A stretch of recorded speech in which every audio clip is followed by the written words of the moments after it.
Hugo Portevoix, donc je suis ergonome chez Safran Nacelle. Je m'occupe de l'ergonomie chez Safran Nacelle, je m'occupe des dossiers handicap, des implantations de nouvelles lignes.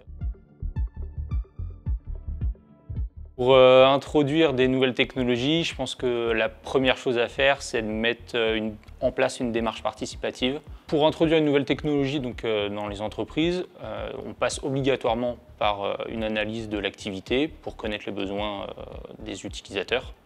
Et puis ensuite, si on ressent le besoin d'introduire cette technologie, une nouvelle technologie, on met en place une démarche participative.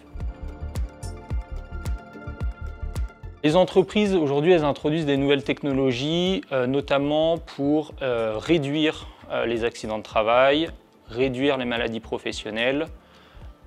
Aujourd'hui, en tout cas, ce que nous, on ne veut pas en ergonomie, c'est d'augmenter l'humain ou d'augmenter la productivité.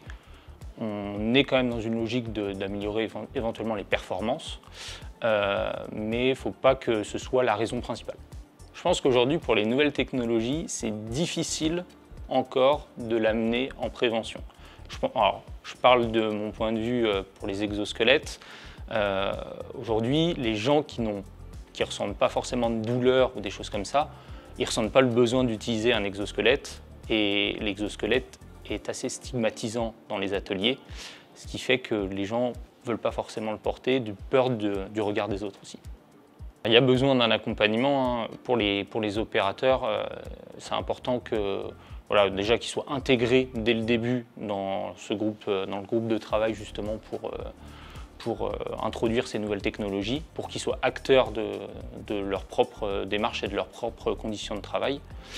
Et ça nécessite un accompagnement régulier, de faire de la communication régulièrement, vraiment pour les garder vraiment impliqués dans le sujet.